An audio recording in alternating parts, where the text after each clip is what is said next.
नमस्कार साथियों, आज हमारी टीम ने आप सभी के लिए पूरे हिंदी का निचोड़ ऑब्जेक्टिव क्वेश्चन लेकर आया है। पूरे हिंदी में जितने भी महत्वपूर्ण प्रश्न थे, आज के क्लास में आप सभी को सभी प्रश्न देखने के लिए मिल जाएगा।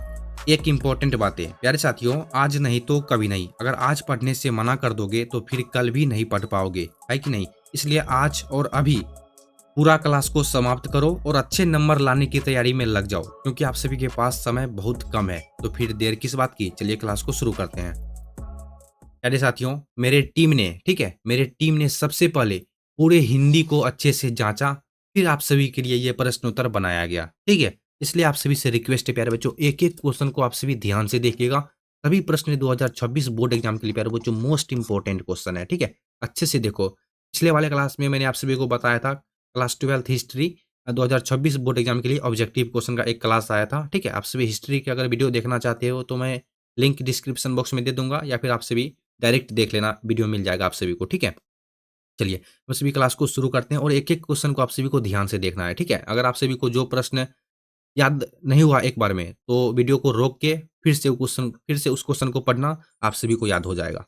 चलिए शुरू करते हैं हम सभी। ठीक है, देखिए सबसे पहला क्वेश्चन क्या है मेरे बच्चों, मोस्ट इंपॉर्टेंट क्वेश्चन है। ये सभी क्वेश्चन पूरे हिंदी से छांट के लिया गया है। ठीक है, आप सभी अपने दोस्तों के पास क्लास को शेयर जरूर कीजिएगा। ठीक है, जितने बच्चे 2026 में एग्जाम देंगे, मैं आप सभी को बिल्कुल बारीकी से बताऊंगा और अच्छे से समझा दूंगा। ठीक है, चलिए। उषा शीर्षक कविता के कवि हैं, बताइए आप सभी। उषा शीर्षक कविता के कवि कौन है? आप सभी को मालूम होगा, उषा शीर्षक कविता के कवि कौन है? शमशेर बहादुर सिंह है। ठीक है, ऑप्शन नंबर डी बिल्कुल राइट आंसर है। बस आप सभी ध्यान से देखो, सब याद हो जाएगा। ठीक है, ऑब्जेक्टिव क्वेश्चन का मतलब ही होता है, अगर आप सभी अच्छे से देखोगे तो याद हो जाएगा। ठीक है, चलिए। उषा शीर्षक कविता के कवि कौन है प्यारे साथियों? उषा शीर्षक कविता के कवि हैं शमशेर बहादुर सिंह। यानी कि इस क्वेश्चन का ऑप्शन नंबर डी बिल्कुल परफेक्ट आंसर है। ठीक है, याद रखिएगा। हो सके तो आप सभी अपने कॉपी में नोट कर लो। ठीक है, पेन और एगो कॉपी रख लो आप सभी अपने आगे में, और आंसर को आप सभी नोट करते जाओ। ठीक है, अगर आप सभी को इस वीडियो का पीडीएफ चाहिए, ठीक है, इन सभी क्वेश्चन का पीडीएफ चाहिए, तो टेलीग्राम पे मिल जाएगा आप सभी को। टेलीग्राम को ज्वाइन कर लेना, टेलीग्राम का लिंक डिस्क्रिप्शन बॉक्स में दिया हुआ है कि नहीं? चलिए, उषा शीर्षक कविता के कवि कौन है प्यारे बच्चों? उषा शीर्षक कविता के कवि हैं हमारे प्यारे शमशेर बहादुर सिंह। ठीक है, ये सभी क्वेश्चन मोस्ट इंपॉर्टेंट क्वेश्चन है।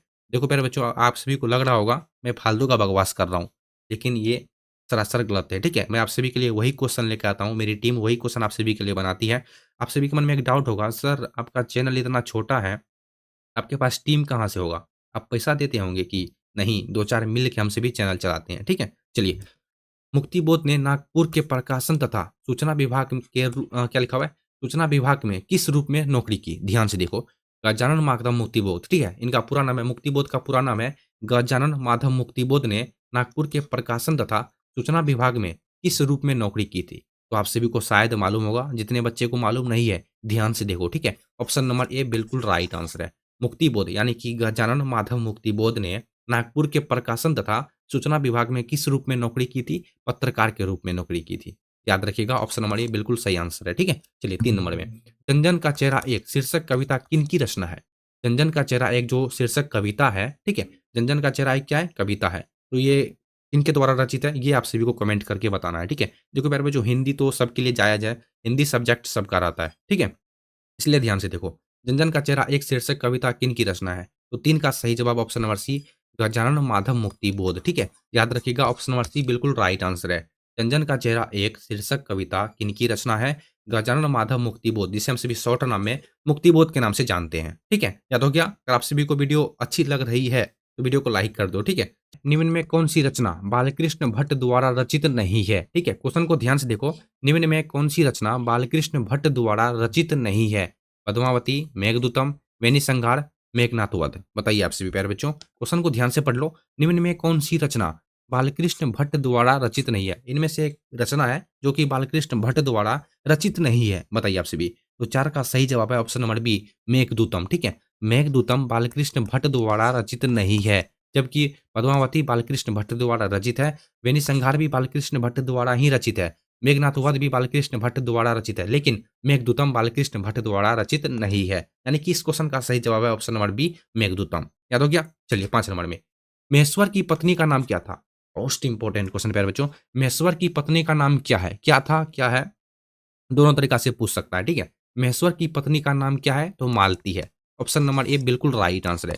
पूरे किताब से याद रखिएगा, पूरे किताब से ये सभी क्वेश्चन लिया गया है, ठीक है। महेश्वर की पत्नी का नाम क्या है? मालती है, ठीक है। चलिए, दिनकर को यानी कि रामधारी सिंह दिनकर, इनका पूरा नाम है रामधारी सिंह दिनकर, हम सभी शॉर्ट नाम में दिनकर जी बोलते हैं, ठीक है। दिनकर को किस कृति पर भारतीय ज्ञानपीठ पुरस्कार प्राप्त हुआ था? दिनकर को किस कृति पर भारतीय ज्ञानपीठ पुरस्कार प्राप्त हुआ था प्यारे बच्चों? ऑप्शन नंबर सी बिल्कुल सही जवाब है, ठीक है। ऑप्शन नंबर सी बिल्कुल सही जवाब है, उर्वशी। रामधारी सिंह दिनकर को उर्वशी कृति पर भारतीय ज्ञानपीठ पुरस्कार प्राप्त हुआ था। ऑप्शन नंबर सी बिल्कुल राइट आंसर है, जितने बच्चे बता रहे हो, ठीक है। जिस क्वेश्चन का आंसर आपको आता हो कमेंट करते जाइएगा, ठीक है। इससे आप सभी का प्रैक्टिस बढ़ेगा। दिनकर को किस कृति पर भारतीय ज्ञानपीठ पुरस्कार प्राप्त हुआ? उर्वशी पर, ठीक है। तो 6 का right answer option number C हो जाएंगे। जयप्रकाश नारायण ने संपूर्ण क्रांति वाला ऐतिहासिक भाषण कब और कहां पर दिया था? मोस्ट इंपॉर्टेंट क्वेश्चन है। जयप्रकाश नारायण ने संपूर्ण क्रांति वाला ऐतिहासिक भाषण कब और कहां पर दिया था? तो इस क्वेश्चन का सही आंसर पटना में, ठीक है। पटना में 5 जून 1974 को गांधी मैदान में दिया था, ठीक है। पटना के गांधी मैदान में 5 जून 1974 को। ऑप्शन नंबर डी बिल्कुल सही आंसर है प्यारे बच्चों। जयप्रकाश नारायण ने संपूर्ण क्रांति वाला ऐतिहासिक भाषण कब और कहां पर दिया था? पटना में, ठीक है। पटना के गांधी मैदान में 5 जून 1974 को, याद रखिएगा आप सभी। अगला क्वेश्चन देखते हैं हम सभी। निम्न में बातचीत शीर्षक पाठ के रचनाकार कौन है? सबको मालूम है बालकृष्ण मठ, ठीक है। एग्जाम आप सभी का करीब आ चुका है, 2-4 महीना समय है, अच्छे से पढ़ लो, ठीक है। अभी भी आप सभी के पास थोड़ा सा समय बचा हुआ है। अगर आप सभी अब से भी अगर अच्छे से तैयारी करोगे तो अच्छे मार्क्स से पास हो सकते हो, ठीक है।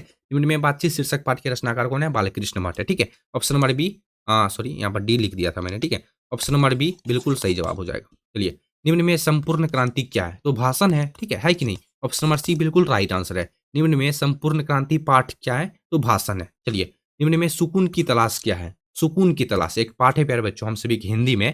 सुकून की तलाश वो क्या है, आप सभी को ये बताना है, ठीक है। तो याद रखिएगा गजल। अगर आप सभी को कहीं पर सिर्फ गजल दिखाई दे, ठीक है, यहाँ देखो मैं लिख देता हूँ, सिर्फ गजल दिखाई दे तो आप सभी को बेझिझक इसमें टिक मार देना है, ठीक है।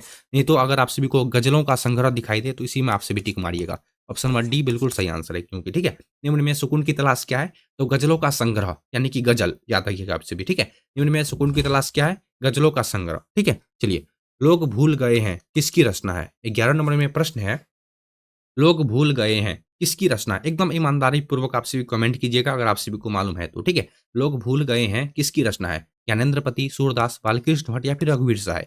लोग भूल गए हैं किनकी रचना है? तो सूरदास की रचना है, ठीक है। Option number sorry option number B बिल्कुल सही जवाब है, ठीक है। याद रखिएगा, लोग भूल गए हैं किनकी रचना है? तो सूरदास की रचना है, ठीक है। चलिए, याद हो गया आप सभी को। 12 नंबर में देखते हैं हम सभी। सुभद्रा कुमारी चौहान को किस पार्टी का एमएलए चुना गया था? ठीक है। सुभद्रा कुमारी चौहान को किस पार्टी का एमएलए चुना गया था? क्वेश्चन को ध्यान से पढ़ो, क्वेश्चन क्या पूछ रहा है हम सभी से, ठीक है। सुभद्रा कुमारी चौहान को किस पार्टी का एमएलए चुना गया था? देखो, इसमें बहुत बच्चे क्या गलती करते हैं, भारतीय कम्युनिस्ट पार्टी में टिक मारते हैं, जो कि गलत है, ठीक है। इस क्वेश्चन का सही आंसर होगा क्या, मालूम है आप सभी को? 12 का सही आंसर होगा option number C, Congress party, ठीक है। याद रखिएगा, सुभद्रा कुमारी चौहान को कांग्रेस पार्टी का एमएलए चुना गया था, ठीक है। चलिए, सुभद्रा कुमारी चौहान का जीवन सुना सुना क्यों हो गया था? सुभद्रा कुमारी चौहान का, ठीक है, जो कि एक एमएलए भी चुना गया था, ठीक है। सुभद्रा कुमारी चौहान जी एमएलए भी बने थे, ठीक है। किस पार्टी के लिए? कांग्रेस पार्टी के लिए। अब देखो, हमसे भी से क्वेश्चन पूछा 13 नंबर में प्यारे बच्चों। देखो, सुभद्रा कुमारी चौहान का जीवन सुना-सुना एकदम, मतलब सुभद्रा कुमारी चौहान मुरझाई हुई रहती थी हमेशा। क्यों रहती थी बताइए? पति के दूर जाने के कारण? नहीं, नहीं, ठीक है। जेल जाने के कारण? नहीं। पुत्र के असामयिक निधन हो जाने के कारण। सुभद्रा कुमारी चौहान को 2 पुत्र थे, ठीक है। देखिए, सुभद्रा कुमारी के बीमारी के कारण दोनों पुत्र की इनकी जान चली गई थी, ठीक है। इसीलिए सुभद्रा कुमारी चौहान का जीवन हमेशा सुना-सुना ही लग रहा था, ठीक है। यानी कि इस क्वेश्चन का ऑप्शन नंबर सी बिल्कुल राइट आंसर है। यहाँ आपसे भी कुछ पढ़ लो। एक स्रोत के अनुसार सुभद्रा कुमारी चौहान ने बीमारी के कारण अपने 2 बच्चों को खो दिया था, ठीक है। मैंने आप सभी को बताया अभी, किसी भी माँ के लिए यह एक बहुत बड़ा दुःख होता है, ठीक है। जिसने निश्चित रूप से उसके जीवन में का गाढ़ा सुनापन लग दिया, क्या लिखा हुआ है? ला दिया होगा, ठीक है। ज़ाहिर-सी बात है, अगर किसी भी माँ के 2 बच्चे मर जाएँगे तो ज़ाहिर-सी बात है, उनको उनका जीवन हमेशा सुना-सुना लगबे करेगा, ठीक है? चलिए, सुभद्रा कुमारी चौहान का जीवन सुना-सुना क्यों लग रहा था? तो पुत्र के असमय निधन होने होने के कारण, ठीक है? छोटे बच्चे थे तभी उनका निधन हो गया था। 13 का सही आंसर ऑप्शन नंबर सी हो जाएँगे। 1974 में बिहार प्रदेश के मुख्यमंत्री कौन थे? मोस्ट इम्पोर्टेंट एक्सपेंसिव क्वेश्चन है यार बच्चों। 1974 में बिहार प्रदेश के मुख्यमंत्री कौन थे? अगर आप सभी इस क्वेश्चन का आंसर ईमानदारी पूर्वक बता दिए, मैं समझ जाऊँगा कि आप सभी का पढ़ाई बहुत ही अच्छा चल रहा है। 80% आप सभी का पढ़ाई अच्छा चल रहा है। अगर आप सभी इस क्वेश्चन का आंसर कमेंट कर दिए। कमेंट करो, मैं पानी पीता हूँ तब तक। चलिए, 1974 में बिहार प्रदेश के मुख्यमंत्री कौन थे? नहीं मालूम है? मैं बताऊँगा, ठीक है? 1974 में बिहार प्रदेश के मुख्यमंत्री थे प्यारे बच्चों, अब्दुल गफ्फूर, ठीक है? सिंपल सा क्वेश्चन है लेकिन बहुत ही झटका लगाने वाला क्वेश्चन है। 1974 में बिहार प्रदेश के मुख्यमंत्री अब्दुल गफ्फूर, ठीक है? जयप्रकाश नारायण को भारत रत्न की उपाधि कब दी गई? Most expensive question, Jayaprakash Narayan को भारत रत्न की उपाधि कब दी गई? ठीक है? बताइए, जिसे अमेरिका का दलाल भी कहा गया है, ठीक है? संपूर्ण क्रांति पाठ के लेखक हैं। जयप्रकाश नारायण को भारत रत्न की उपाधि कब दी गई? तो 15 का सही जवाब ऑप्शन नंबर क्या होगा? ऑप्शन नंबर सी होगा, ठीक है? 1998 में। देखो आप सभी को कहीं पर ऑप्शन में दिखाई दे 1999 तो गलत हो जाएगा, ये गलत है, ठीक है? 1999 ये ऑप्शन गलत है, 1998 होगा प्यारे बच्चों। ऑप्शन नंबर सी बिल्कुल राइट आंसर है, ठीक है? चलिए, निम्न में से किस कहानी में गैंग्रीन का उल्लेख है? गैंग्रीन रोज पाठ में, रोज टीटी पलंग पर से रोते रोते गिरता था। मालती उनकी पत्नी का नाम थी, जिनको कोनो फ़र्क ही ना पड़ रहा था, ठीक है? जो बचपन में पढ़ने के लिए, जब उनके पापा जी पढ़ने के लिए कोई पन्ने देते तो उसे फाड़ करके फेंक देती थी। आप देखो पढ़ने के लिए वे तरस रही है, मालती, ठीक है? निम्न में किस कहानी में गैंग्रीन का उल्लेख है? तो रोज पाठ में प्यारे बच्चों गैंग्रीन का उल्लेख है। ऑप्शन नंबर बी बिल्कुल सही जवाब है, ठीक है? चलिए अगला क्वेश्चन देखते हैं। दिनकर जी की पहली कविता कब प्रकाशित हुई? Most important question, Dinkar ji की पहली कविता कब प्रकाशित हुई? तो 17 का सही आंसर ऑप्शन नंबर बी होगा 1925 में, ठीक है? 1925 में। दिनकर जी की पहली कविता कब प्रकाशित हुई? 1925 में। दिनकर जी की पहली कविता किस पत्रिका में प्रकाशित हुई? कब प्रकाशित हुई? ये तो आपको मालूम चल गया, ठीक है? 1925 में हुई थी। दिनकर जी की पहली कविता किस पत्रिका में प्रकाशित हुई? ये पूछ रहा है अब हम सभी को 18 नंबर में। बताइए, छात्र सहोदर, ठीक है? ऑप्शन नंबर ए प्यारे बच्चों बिल्कुल सही आंसर है, ठीक है? दिनकर जी की पहली कविता किस पत्रिका में प्रकाशित हुई? छात्र सहोदर के रूप में प्रकाशित हुई थी, है कि नहीं? 18 का सही answer option number A. Ardhanarishwar का किस विधा से संबंध है? अर्धनारीश्वर, अर्धनारीश्वर, बहुत बच्चे यहाँ पर भी गलती करते हैं, लेकिन आप सभी को ध्यान से देखना है। मैं आप सभी को हर एक क्वेश्चन का करेक्ट आंसर बताऊंगा, 100% करेक्ट आंसर बताऊंगा। अर्धनारीश्वर का किस विधा से संबंध है? 19 का सही आंसर है प्यारे बच्चों ऑप्शन नंबर ए, निबंध है, ठीक है? अर्धनारीश्वर जो पाठ है जिसमें भगवान, जिसमें आधा नारी और आधा पुरुष का रूप धारण किए हुए हैं भगवान शंकर, ठीक है? उसी पाठ का बात किया जा रहा है। अर्धनारीश्वर का किस विधा से संबंध है? तो निबंध है, ठीक है? ऑप्शन नंबर ए बिल्कुल राइट आंसर है, ठीक है? एक साहित्य की शायरी किसकी रचना है? बताइए। एक साहित्य की शायरी किसकी रचना है? तो 20 का सही आंसर ऑप्शन नंबर सी होगा, मुक्तिबोध। यानी कि इनका पूरा नाम है गजानन माधव मुक्तिबोध, है कि नहीं? ऑप्शन नंबर सी बिल्कुल राइट आंसर है। एक साहित्य की शायरी किसकी रचना है? मुक्तिबोध की रचना है, ठीक है? मोपासा कहाँ के थे? वीडियो को लाइक कर दो प्यारे बच्चों आप सभी, वीडियो को लाइक फटाफट कर दो आप सभी, ठीक है? तब मेरे को पढ़ाने में मजा आएगा, ठीक है? अगर आप सभी सपोर्ट करोगे तो आगे मैं कुछ कर पाऊंगा, ठीक है? मोपासा कहाँ के थे? तो मोपासा फ्रांस के थे, ठीक है? हिंदी के सबसे लास्ट में जो चैप्टर है उसी से ये क्वेश्चन लिया गया है। मोपासा कहाँ के थे? तो ऑप्शन सॉरी, हाँ, ऑप्शन नंबर बी बिल्कुल सही आंसर है, ठीक है? मोपासा कहाँ के थे? वो फ्रांस के थे। तो 21 का सही आंसर ऑप्शन नंबर बी हो जाएँगे, ठीक है? कौन-सी रचना ज्ञानेंद्र पति की नहीं है? बताइए। पूरे हिंदी से लिया गया है, ठीक है? कौन-सी रचना ज्ञानेंद्र पति की नहीं है? कौन-सी रचना ज्ञानेंद्र पति की नहीं है? मालूम है? नहीं मालूम होगा। मैं गारंटी के साथ कहता हूँ 99% बच्चे को इस क्वेश्चन का आंसर मालूम नहीं होगा। कौन-सी रचना ज्ञानेंद्र पति की नहीं है? बताओ। लाइव क्लास रहता, ठीक है? अगर लाइव क्लास रहता तो काफ़ी मज़ा आता। तो मैं आप सभी का कमेंट पढ़ता, ठीक है? कौन-सी रचना ज्ञानेंद्र पति की नहीं है? तो 22 का सही आंसर है प्यारे बच्चों ऑप्शन नंबर डी, थोड़ी-सी जगह, ठीक है? एक गाना भी है थोड़ी-सी जगह, ठीक है? मैं गा नहीं सकता। ऑप्शन नंबर डी बिल्कुल सही आंसर है, ठीक है? कौन-सी रचना ज्ञानेंद्र पति की नहीं है?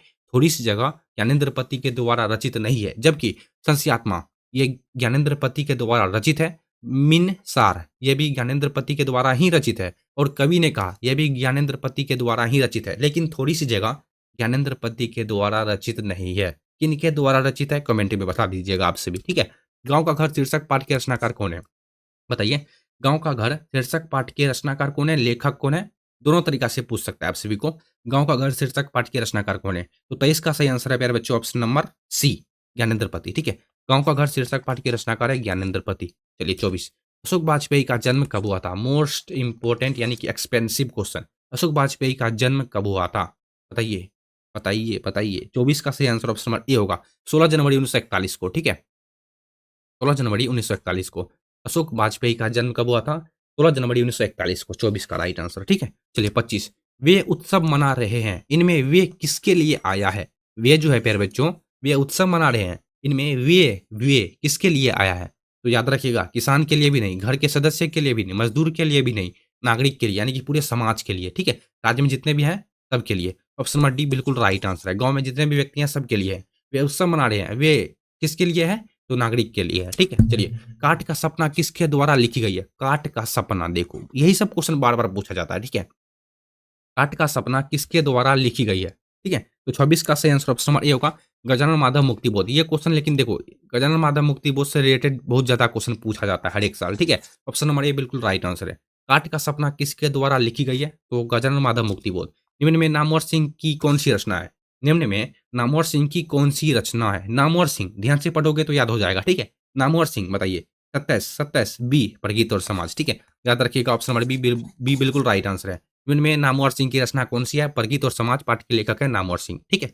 याद रखिएगा। जैसा काम वैसा परिणाम किस लेखक के द्वारा रचित प्रहसन है? ठीक है? जैसा करोगे वैसा भोगोगे, ये किसके द्वारा रचित है? तो बालकृष्ण भट्ट के द्वारा, आप सभी पढ़े होंगे, ठीक है? ऑप्शन नंबर सी बिल्कुल सही आंसर है। जैसा काम वैसा परिणाम किस लेखक के द्वारा रचित प्रहसन है? बालकृष्ण भट्ट। बालकृष्ण भट्ट किस युग के निबंधकार थे? अब मैं क्या बोलूँ? अगर आप सभी को इस क्वेश्चन का आंसर मालूम नहीं है, तो मैं कुछ नहीं कर सकता आप सभी के लिए, ठीक है? बालकृष्ण भट्ट भारतेंदु युग के कवि थे। शायद मेरे को मालूम है 98% विद्यार्थियों को मालूम होगा, ठीक है? बालकृष्ण भट्ट किस युग के निबंधकार थे? भारतेंदु युग के निबंधकार थे, ठीक है? ये क्वेश्चन तो हर एक साल पूछा करता है। असल बातचीत सिर्फ 2 व्यक्तियों में ही हो सकती है, यह किसका कथन है? देखो प्यारे बच्चों, असल बातचीत एडिसन का कहना था, असल बातचीत सिर्फ 2 व्यक्तियों में ही हो सकती है। 2 से अधिक अगर व्यक्ति बातचीत करोगे तो बातचीत राम रमौइया, सभा या मीटिंग बन जाएगा। यानी कि मतलब ठेठी होने लगेगा, ऐसे समझो, ठीक है? मतलब हो हल्ला होने लगेगा, हम सभी बिहारी स्टाइल में समझेंगे हो हल्ला। असल बातचीत सिर्फ 2 व्यक्तियों में ही हो सकती है। यह किसका कथन है? तो एडिसन का कथन है, ठीक है? सब्जेक्टिव ही क्वेश्चन है। एडिसन के अनुसार असल बातचीत सिर्फ 2 व्यक्तियों में ही हो सकती है, ऐसा क्यों? ठीक है?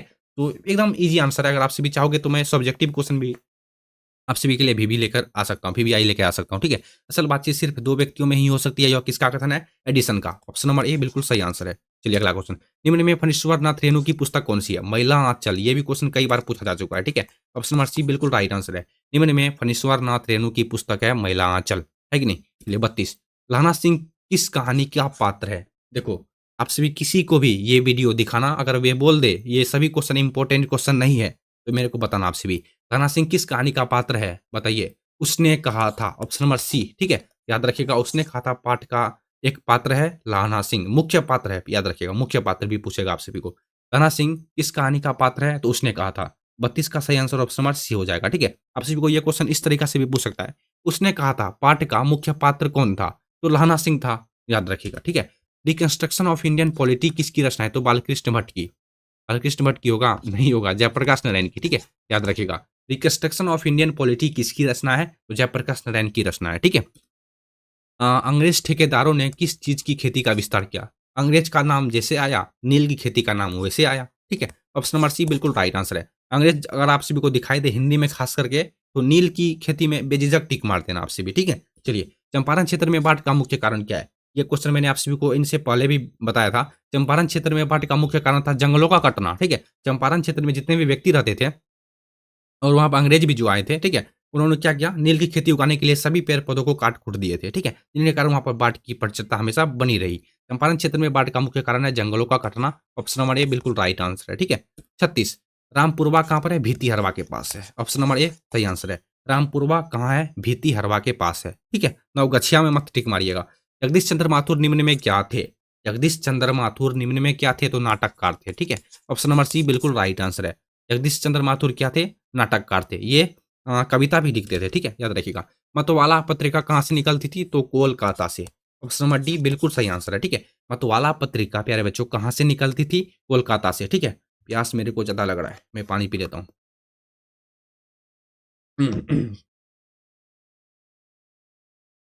चलिए 38 नंबर का प्रश्न आप सभी को याद हो गया। मतवाला पत्रिका कहाँ से निकलती थी? कोलकाता से। ये सभी क्वेश्चन प्यारे बच्चों मैं फिर से बोल रहा हूँ, ये सभी क्वेश्चन 2026 बोर्ड एग्जाम के लिए मोस्ट ज़्यादा इंपॉर्टेंट है, ठीक है? वीडियो को सेव करके लिख रख लो, ठीक है? लेकिन इस वीडियो को 4 बार देख लो आप सभी, सभी क्वेश्चन याद कर लो। आप सभी का यहाँ से लगभग 15-20 क्वेश्चन तो 100% आप सभी को फँस जाएगा यहाँ से, मैं गारंटी के साथ कहता हूँ, ठीक है? चलिए, एक लेख और एक पत्र के रचनाकार हैं भगत सिंह, ठीक है? ऑप्शन नंबर सी बिल्कुल राइट आंसर है। एक लेख और एक पत्र के रचनाकार हैं भगत सिंह। भगत सिंह अगर नहीं रहते प्यारे बच्चों, अभी तो नहीं है फिलहाल के लिए, भगत सिंह जैसे अगर महान लोग इस देश में नहीं रहते, तो आज हम सभी ज़िंदा नहीं होते। अगर हम सभी अभी इस समय हम सभी लाइव क्लास यानी कि ऑनलाइन हम सभी पढ़ नहीं पाते, हम पढ़ा पाते आप सभी को। भगत सिंह जैसे महान व्यक्ति को मेरी तरफ से सैल्यूट है, ठीक है? एक लेख और एक पत्र के रचनाकार हैं भगत सिंह, ठीक है? 40, 1914 ईस्वी में भगत सिंह किस पार्टी की ओर आकर्षित हुए? 1914 ईस्वी में प्यारे बच्चों भगत सिंह किस पार्टी की ओर आकर्षित हो गए थे? बताइए। तो 40 का सही आंसर है प्यारे बच्चों ऑप्शन नंबर क्या? गदर पार्टी, ठीक है। ऑप्शन नंबर डी बिल्कुल सही आंसर है। मैं आप सभी को एकदम हँसते-हँसते पढ़ाऊँगा, ठीक है। 1914 ईस्वी में भगत सिंह किस पार्टी की ओर आकर्षित हुई? चैनल को सब्सक्राइब कर लेना, ठीक है। 1914 ईस्वी में भगत सिंह किस पार्टी की ओर आकर्षित हुई? गदर पार्टी की ओर, ठीक है। चलिए, निम्न में गैंग्रीन किससे संबंध है? निम्न में गैंग्रीन, गैंग्रीन का नाम जैसे आया, बताइए गैंग्रीन। गैंग्रीन क्या है? आप सभी को मालूम है? सब्जेक्टिव क्वेश्चन है इस पार्ट में। गैंग्रीन क्या है? गैंग्रीन एक प्रकार का काँटा है। अगर ये मानव को चुभ जाए तो उसे उस अंग से हाथ धोना पड़ेगा। शायद आप सभी पढ़े होंगे, ठीक है? मैंने भी पढ़ाया था। निम्न में गैंग्रीन किससे संबंध है? तो बीमारी से, ठीक है? ऑप्शन नंबर ए बिल्कुल राइट आंसर है, याद रखिएगा। एकदम बारीकी से मैं आप सभी को बताऊँगा प्यारे बच्चों। निम्न में गैंग्रीन किससे संबंध है? बीमारी से, ठीक है? चलिए, नामवर सिंह के गुरु कौन थे? Most important question. Namvar Singh के गुरु कौन थे प्यारे बच्चों? हजारी प्रसाद द्विवेदी। ऑप्शन नंबर सी बिल्कुल राइट आंसर है, ठीक है? नामवर सिंह के गुरु कौन थे? नामवर सिंह के गुरु थे ऑप्शन नंबर सी हजारी प्रसाद द्विवेदी, ठीक है। चलिए, मोहन डाकेश का जन्म कब हुआ था? 50 क्वेश्चन हमसे भी देखेंगे, ठीक है। मोहन डाकेश का जन्म 8 जनवरी 1925 को या फिर 18 फरवरी 1930 को, 14 जनवरी 1930 को, 26 जनवरी 1932 को। आखिर क्या होगा इस क्वेश्चन का राइट आंसर? कितने बच्चे को मालूम है? मोहन डाकेश का जन्म कब हुआ था?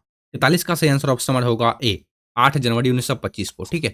ऑप्शन नंबर ए बिल्कुल करेक्ट आंसर है। मोहन डाकेश का जन्म 8 जनवरी 1925 को हुआ था, ठीक है। ईसाई लड़कियां विष्णु के घर आकर क्या मांगती है? ईसाई लड़कियां जो बर्मा में जब युद्ध हो रही थी तो 2 लड़कियां वहां से बच के भाग गई थी, ठीक है। जब विष्णु के गांव आई तो विष्णु के घर पे आके उस वे कुछ मांग रही थी। आखिर क्या मांग रही थी? तो दाल चावल, ना कि रुपये ना कपड़े, ठीक है।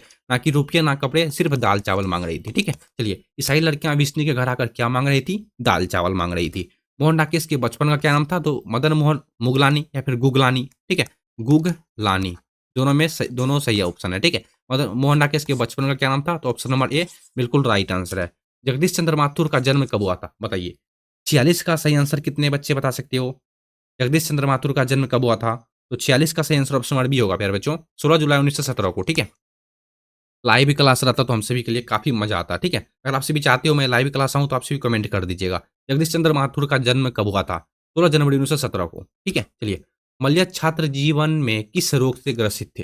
देखो प्यारे बच्चों, ये भी क्वेश्चन कई बार पूछा जा चुका है, ठीक है। इसलिए क्वेश्चन को अच्छे से पढ़ लो, वीडियो को लेकिन दोबारा देख लेना, लेकिन सभी क्वेश्चन को याद कर लेना। आप सभी से हाथ जोड़ के रिक्वेस्ट है, सभी क्वेश्चन को याद कर लेना, क्योंकि पूरे हिंदी से मैंने आप सभी को बताया था 98% चांस है आप सभी को यहाँ से 15-20 क्वेश्चन देखने के लिए 2026 के बोर्ड एग्जाम में मिल जाएगा, ठीक है। आगे आपकी मर्जी, मेरा काम है आप सभी को समझाना। कोई भी टीचर आप सभी को सिर्फ समझा सकता है, पढ़ना आपको पड़ेगा, एग्जाम देना आपको पड़ेगा।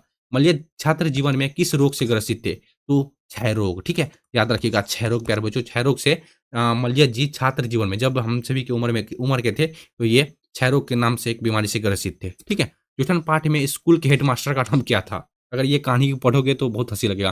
जूठन पार्टी में स्कूल के हेडमास्टर का क्या नाम था? कलीराम बाबू, ठीक है। कलीराम, बलीराम नहीं, कलीराम। ऑप्शन नंबर बी बिल्कुल सही आंसर है। जूठन पार्टी में स्कूल के हेडमास्टर का नाम था कलीराम, ठीक है। उसने कहा था कहानी का नायक कौन है? उस देखो ये भी क्वेश्चन पूछ लिया। उसने कहा था कहानी का नायक है लहाना सिंह। मैंने आप सभी को बताया था ये क्वेश्चन। उसने कहा था कहानी के नायक कौन है? लहाना सिंह है, ठीक है। चलिए, चंद्रधर शर्मा गुलेरी का जन्म कहाँ पर हुआ था? थोड़ा-सा मिस्टेक हो गया था। चंद्रधर शर्मा गुलेरी का जन्म कहाँ पर हुआ था? जयपुर, राजस्थान में, है कि नहीं? ऑप्शन नंबर बी बिल्कुल करेक्ट आंसर है। अरे बच्चों, हम सभी 50 ऑब्जेक्टिव क्वेश्चन कवर कर चुके हैं। ये सभी क्वेश्चन मैं फिर से बोल रहा हूँ, एक बार लास्ट बार बोल देता हूँ, ठीक है। ये सभी क्वेश्चन 2026 बोर्ड एग्जाम के लिए सबसे ज़्यादा इंपॉर्टेंट था, ठीक है। सबसे ज़्यादा इंपॉर्टेंट था। जितने भी बच्चे को ये सभी प्रश्न उत्तर याद नहीं हुआ है, तो वीडियो को थोड़ा-सा पीछे कर लो। वीडियो को फिर से लेकिन देख लो, लेकिन सभी क्वेश्चन को याद कर लो। मैं आप सभी को यकीन दिलाता हूँ यहाँ से 15-20 क्वेश्चन आप सभी को देखने के लिए 100% मिल जाएगा, क्योंकि ये सभी क्वेश्चन पूरी हिंदी से लिया गया है और वही क्वेश्चन जो आप सभी को पूछ सकता है। आई नो कि आप सभी को सभी प्रश्न उत्तर याद हो गए होंगे, ठीक है। अगर आप सभी को वीडियो अच्छी लगी हो तो वीडियो को लाइक कर दो। अगर आप सभी चैनल पर पहली बार आए हो तो चैनल को सब्सक्राइब भी कर लेना, और मैं आप सभी को एक बात बोलना भूल गया था, अपने दोस्तों के साथ क्लास को शेयर कर दीजिएगा, ठीक है। तब तक आप सभी पढ़ते रहिए, मुस्कुराते रहिए। मिलते हैं हम सभी अगले वाले वीडियो में, तब तक के लिए bye bye, tata, see you, जय हिंद।